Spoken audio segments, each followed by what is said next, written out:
Hello दोस्तों, एक बार फिर से आपके अपने यूट्यूब चैनल बायोलॉजी मास्टर पर सभी का स्वागत है। सभी को नमस्कार। बच्चों, अपने चैनल को शेयर और सब्सक्राइब करना बिल्कुल ना भूलिएगा। शेयर करते रहिएगा। बहुत इंपॉर्टेंट अच्छे टॉपिक यहाँ पर चल रहे हैं।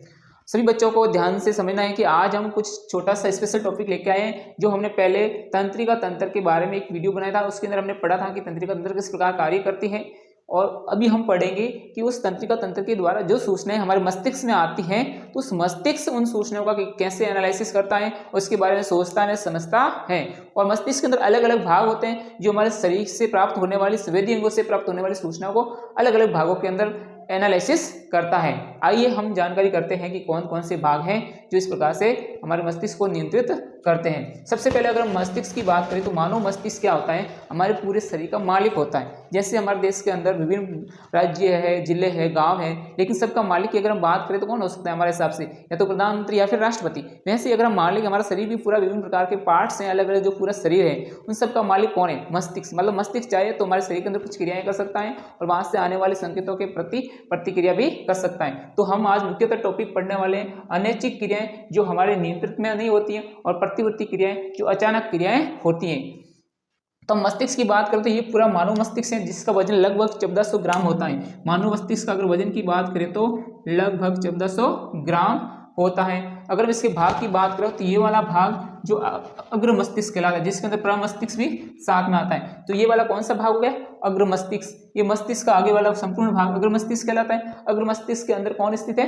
प्रमस्तिष्क स्थित है। इसके बाद में जो इसके ऊपर जो एक बड़ी सी जो आपको लेयर दिख रही है उसकी गोल गोल, ये कपाल खोपड़ी होती है। हमारे मस्तिष्क के अंदर जो भाग है वो क्या बहुत सॉफ्ट होते हैं। अगर इसको किसी प्रकार से डैमेज हो जाती है, लग जाती है, चोट पहुंच जाती है, तो हमारे शरीर का कोई भी भाग कार्य करना क्या कर सकता है? बंद कर सकता है। अतः इसको सुरक्षित रखना बहुत जरूरी है। इसलिए हमारे मस्तिष्क के ऊपर एक कपाल खोपड़ी पाई जाती है, जो रेडियो का बना ढांचा होता है, उसके अंदर हमारा दिमाग क्या रहता है? सुरक्षित रहता है।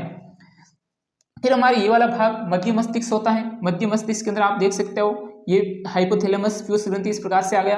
इसी प्रकार हमारे आगे वाला भाग हो गया पश्चिम मस्तिष्क। पश्चिम मस्तिष्क पॉन्स है, मेडुला है, अनुमस्तिष्क है। तो हम इसके बारे में थोड़ा सा पढ़ लेते हैं। हमारे मुख्यतः जो भी बात हम सोचते हैं, समझते हैं, एनालिसिस करते हैं, कोई भी चीज़ को आपने सूंघा है, किसी चीज़ को आपने सुना है, देखा है, या आपको किसी ने टच किया है, त्वचा से जो भी संकेत आया है, तो उसके बारे में जब भी हम सोचते हैं, हमारे दिमाग में कोई विचार आया, तो ये सारी चीजें हम सोचने का काम कौन करता है? अग्र मस्तिष्क काम करता है। मुख्यतः सोचने का काम कौन करता है? अग्र मस्तिष्क। और साथ में एक शब्द लिखा है भूख। मतलब हमारा भूख का लगना, हमारे हमको तो भूख लगे, हमें कैसे पता चलेगा? या हमने खाना खाया और हमारा पेट भर गया, ये हमें कैसे पता चलेगा? तो इसका भी केंद्र कहाँ होता है? अग्र मस्तिष्क के अंदर होता है।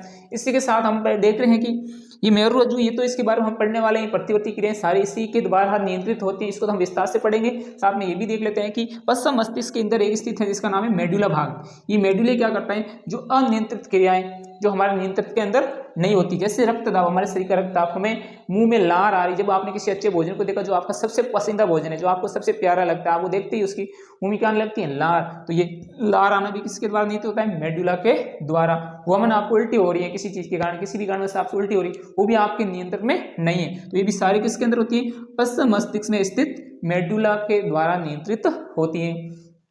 फिर हमारा अग्र मस्तिष्क है। जो अग्र मस्तिष्क, ये भी पश्चिम मस्तिष्क का भाग है। अनुमस्तिष्क, सॉरी अग्र मस्तिष्क नहीं, अनुमस्तिष्क। अनुमस्तिष्क है जो पश्चिम मस्तिष्क का ही भाग है। तो अगर आप सीधी रेखा में चल रहे हो, या फिर आप साइकिल चला रहे हो, या आपके शरीर का संतुलन बनाए रखना, ये सारा कार्य किसका होता है? इस अनुमस्तिष्क का कार्य होता है। ऐसा प्रश्न पूछा जाता है, आपको सीधी रेखा में चलना या फिर साइकिल चलाना मस्तिष्क के कौन सा भाग नियंत्रित करता है? तो पश्चिम मस्तिष्क का अनुमस्तिष्क भाग। और मेरुदंड, इसके बारे में अभी भी पढ़ेंगे। सारी जो तत्कालिक क्रिया होने वाली, अगर आपको मतलब हाथ जल गया, आप तुरंत हाथ हटा लेते हो, आपकी कांटा चुभ गया तो आप तुरंत पैर हटा लेते हो। जो अचानक क्रियाएं हो रही है, तो उसको जब नियंत्रित करने का काम कौन करता है? ये हमारा मेरुरज्जु करता है। तो आइए हम अनैच्छिक क्रियाएं व प्रतिवर्ती क्रियाओं को समझते हैं। मुख्यतः अंतर 3, 4, 5 जो भी अंतर है उसको हम समझने की कोशिश करते हैं। तो मैं एक साइड में ये वाला अनैच्छिक क्रियाएं लिखूंगा, दूसरी साइड में प्रतिवर्ती क्रियाएं लिखूंगा। तो एक साइड में मैं लिख रहा हूं अनैच्छिक क्रियाएं, अनैच्छिक क्रियाएं जो हम चाहकर भी नहीं कर सकते।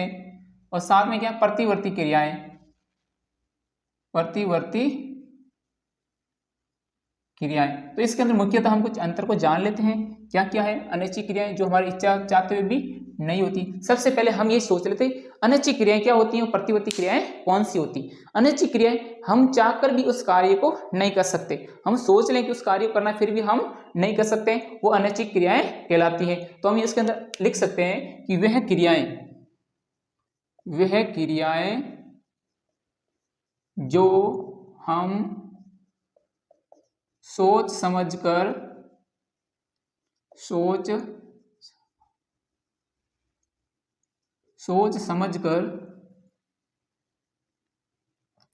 भी नहीं कर सकते, तो हम सोच कर समझ कर फिर भी नहीं कर सकते, कैसी क्रिया कहलाती है? अनैच्छिक क्रियाएं कहलाती हैं। तो हमारे शरीर के अंदर जो भी आप, जैसे आपके हृदय की गति चल रही है, क्या आप सोच रहे हो उस गति को कि आपकी नियंत्रण में हो जाए? नहीं होगी ना। तो ऐसी जो भी क्रिया हमारे शरीर के अंदर हो रही है जो हमारे नियंत्रित में नहीं है, हम चाहकर भी उसके साथ कोई भी छेड़छाड़ नहीं कर सकते कि हमारे हृदय की गति को रोक लें या इसको तेज चला लें, ऐसा हमारे नियंत्रण में नहीं होती है। तो ऐसी क्रियाएं जो हम सोच समझ कर भी नहीं कर सकते हैं, अनैच्छिक क्रियाएं कहलाती हैं। इसके अंदर वह क्रियाएं जो तत्कालिक होती हैं,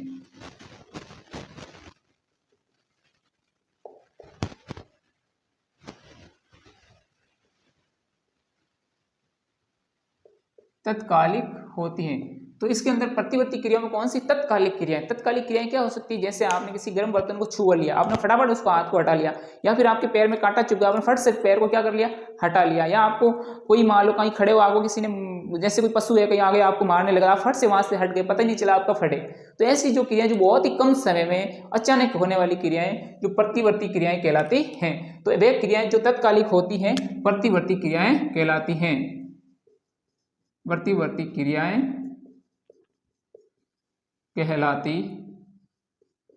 हैं। अब देखो ये प्रतिवर्ती क्रियाएं और अनैच्छिक क्रियाएं हमारे मस्तिष्क के कौन से भाग नियंत्रित कर रहे हैं? तो हम बात करें अनैच्छिक क्रियाएं, तो अनैच्छिक क्रियाएं हमारे मस्तिष्क के अंदर दो भाग नियंत्रित करते हैं, एक मध्य मस्तिष्क और एक पश्चिम मस्तिष्क, ठीक है ना।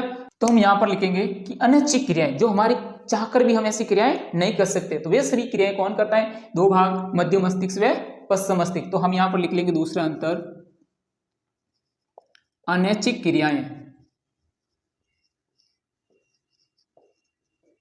क्रियाएं मध्य मस्तिष्क तथा पश्चिम मस्तिष्क द्वारा नियंत्रित होती हैं।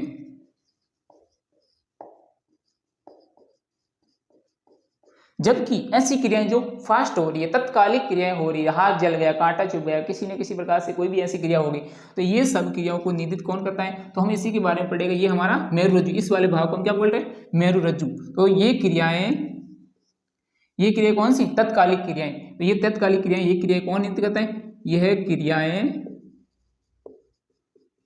मेरुरज्जु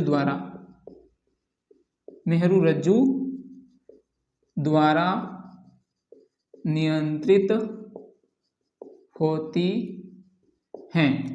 तो हमने दूसरा अंतर पढ़ लिया कि जो अनैच्छिक क्रियाएं हैं, जो हम चाहकर भी, ऐसी क्रियाएं जो हमारे कंट्रोल में नहीं रहती हैं, ऐसी क्रियाएं जो मध्य मस्तिष्क है और पश्चिम मस्तिष्क के द्वारा नियंत्रित होती हैं। जबकि ऐसी क्रिया जो तत्कालिक होती है, ऐसी क्रियाओं को नियंत्रित हमारा कौन करता है? मेरुरज्जु। जैसे मान लो कभी आपने गर्म बर्तन को छुआ, तो आपको फटाफट हाथ से संवेदी अंगों से सूचने मस्तिष्क तक पहुंची, मस्तिष्क कौन से? इस मेरुरज्जु के पास, और फट से आपने हाथ हटा लिया, और वो इतना समय कम था कि 1 सेकंड से भी कम समय हो सकता है। तो इतने कम समय में आपने वो सारी सूचना आ भी गई और उसके प्रति आपने अनुक्रिया भी कर दी। तो ये सारा किसके द्वारा हुआ? मेरुरज्जु। अब मेरुरज्जु से क्या होता है? प्रतिवर्ती चाप बनता है। जैसे आपने हाथ से, आपका हाथ जल रहा है, आपने हाथ से सूचना फटाक से आपके कहाँ गई? मेरुरज्जु के पास गई। मेरुरज्जु ने फट से वापस पेशी कोशी को ऑर्डर दिया कि वो हाथ उसने क्या कर लिया? हटा लिया। तो ये चाप बन रहा है यहाँ से लेके मेरुरज्जु से वापस जो ऑर्डर आ रहा है, तो ये प्रकार का चाप बनता है, इसको बोलते हैं प्रतिवर्ती चाप। तो प्रतिवर्ती चाप में जो सूचना, हाथ जलने की सूचना, वो मेरुरज्जु के पास तो जाती हैं, साथ में मेरुरज्जु की सूचना को हमारे मस्तिष्क को भी साथ में भेजता है। लेकिन मेरुरज्जु क्या करता है? उसके क्रिया के प्रति वापस अनुक्रिया जल्दी कर देता है। अब हम तीसरा अंतर देखते हैं कि जो हमारी अनैच्छिक क्रिया होती है, तो उसके अनैच्छिक क्रियाओं के प्रति अनुक्रिया के बीच में थोड़ा क्या गैप हो सकता है। जो हमारी कोई क्रिया आई और वापस उसके प्रति अनुक्रिया करनी है, तो उसके बीच में क्या हो सकता है? गैप हो सकता है, समय लग सकता है। जबकि इसके अंदर ये तत्कालिक होती है, इसके बीच में कोई गैप नहीं होता है। तो हम तीसरा अंतर लिख सकते हैं,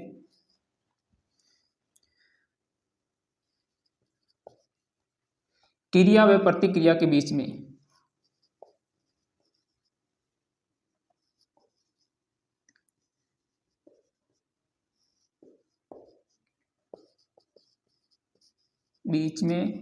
गैप होता है।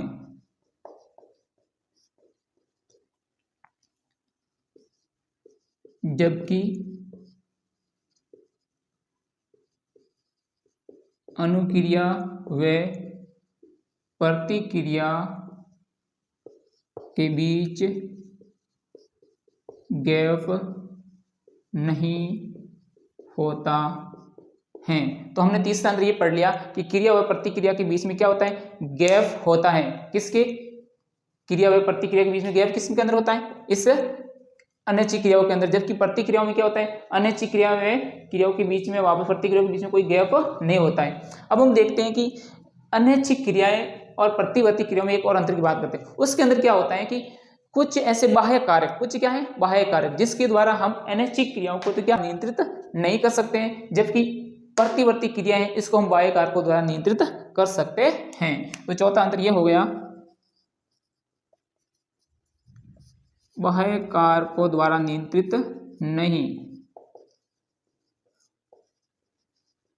जबकि इसमें बाह्य कारकों द्वारा नियंत्रित कर सकते हैं।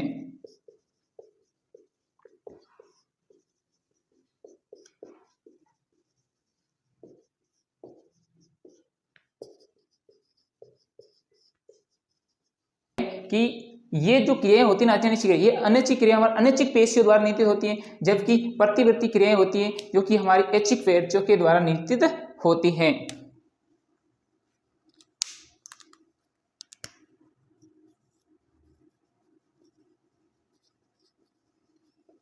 अनैच्छिक पेशियों द्वारा नियंत्रित, ऐच्छिक पेशियों द्वारा नियंत्रित। अब हम उदाहरण की बात कर लें, इसके अंदर उदाहरण क्या हो सकता है, जैसे हमारे हृदय की गति, हृदय की गति। और इसके अंदर उदाहरण क्या हो सकता है, जैसे आपने गर्म चीज को छूना,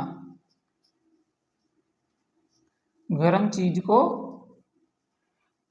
छूना, तो ये हो सकता है। जैसे आपने गर्म चीज को छुआ, फट से हाथ हटा लिया। तो एक बार फिर से आप सभी ज्ञान से देखिए, हम फटाफट वापस डिस्कस कर लेते हैं कि हमारी अनैच्छिक क्रियाएं और प्रतिवर्ती क्रियाएं। अनैच्छिक क्रियाएं जो हम सोच समझ कर भी अपने आप नहीं कर सकते, वो सारी क्रियाएं कैसे कहलाती है, अनैच्छिक क्रियाएं। वे क्रियाएं जो तत्कालिक होती है, आपातकालीन होती है, फटाफट क्रियाएं होती है, अनैच्छिक क्रियाएं कहलाती हैं। अगर हम इसकी नियंत्रण की बात करें मस्तिष्क के अंदर, तो अनैच्छिक क्रियाएं जो हमारे मध्य मस्तिष्क व पश्चिम मस्तिष्क के द्वारा, जो ये मध्य मस्तिष्क वाला ये भाग है इसके द्वारा होती है, और पश्चिम मस्तिष्क वाला भाग है इसके द्वारा नियंत्रित होती हैं। और जबकि ये क्रियाएं जो कि प्रतिवर्ती क्रियाएं जो जल्दी से होती है, आपातकालीन क्रियाएं, वो हमारे मेरुरज्जु भाग के द्वारा नियंत्रित होती हैं।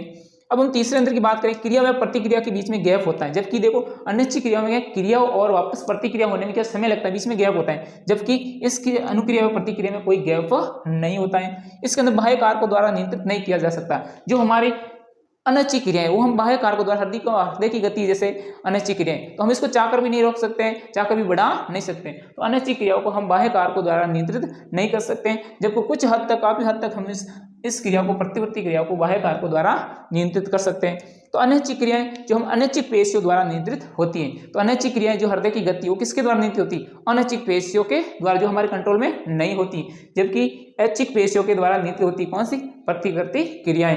अब हम बात करें हृदय की गति जो कि एक अनैच्छिक क्रिया है, जबकि प्रतिवर्ती गति जो कि एक प्रतिवर्ती गति क्या है, जैसी गर्म चीज को छुआ, आपके कांटा चुभ गया, ऐसी चीजें जो कि कैसी क्रिया होगी, प्रतिवर्ती क्रियाएं।